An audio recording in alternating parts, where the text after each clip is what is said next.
آسمان سیاہ ہو چکا تھا۔ بادل ایسے گرج رہے تھے جیسے زمین سے اپنا حساب مانگ رہے ہوں۔ بارش کوئی عام بارش نہ تھی، ایسا لگتا تھا جیسے آسمان پھٹ گیا ہو۔ زمین جگہ جگہ سے پانی اگل رہی تھی، چشمے پھوٹ رہے تھے،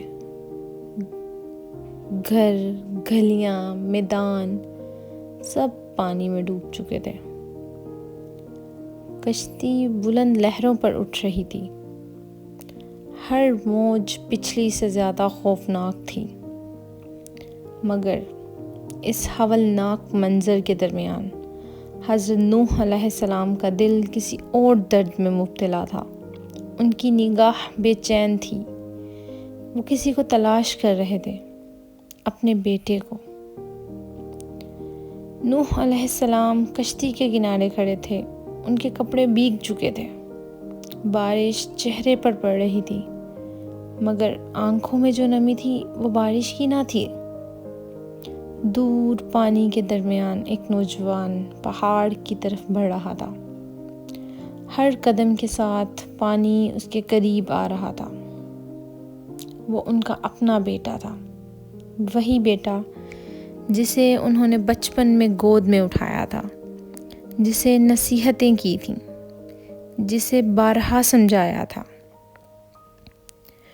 حضرت نوح علیہ السلام نے ساری قوت جمع کی، طوفان کی گرج کے باوجود بلند آواز میں پکارا، اے میرے بیٹے، ہمارے ساتھ کشتی میں سوار ہو جاؤ، کافروں کے ساتھ نہ رہو۔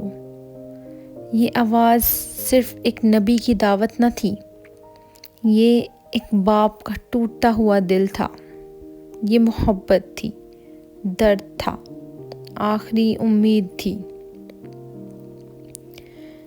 لیکن وہ نوجوان رکا اور اس نے پلٹ کر دیکھا، چہرے پر ضد تھی، آنکھوں میں دنیاوی سہارا۔ اس نے جواب دیا، میں کسی پہاڑ پر پناہ لے لوں گا، وہ مجھے پانی سے بچا لے گا۔ اسے یقین تھا کہ اونچائی اسے بچا لے گی، مگر وہ بھول گیا تھا کہ جب حکم آ جائے تو پہاڑ بھی کمزور ہو جاتے ہیں۔ حضرت نوح علیہ السلام کی آواز میں کپکپاہٹ تھی۔ انہوں نے فرمایا، آج اللہ کے حکم سے کوئی نہیں بچا سکتا سوائے اس کے جس پر وہ رحم کرے۔ یہ الفاظ نصیحت بھی تھے، انتباہ بھی تھی، اور ایک باپ کی آخری التجا بھی تھی، مگر غرور تھا کہ سننے ہی نہیں دے رہا تھا۔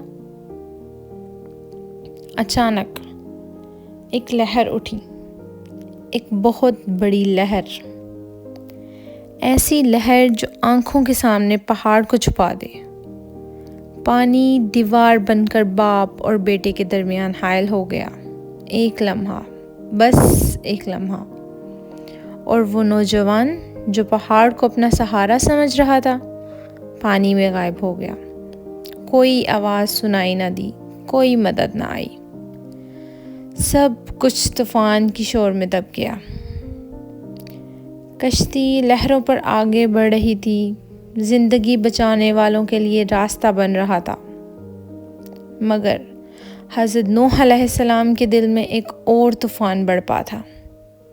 وہ نبی تھے، وہ اللہ کے فیصلے پر راضی تھے، مگر وہ باپ بھی تھے۔ یہ آزمائش قوم کی نہیں تھی، دل کی تھی۔ رشتہ خون کا تھا، مگر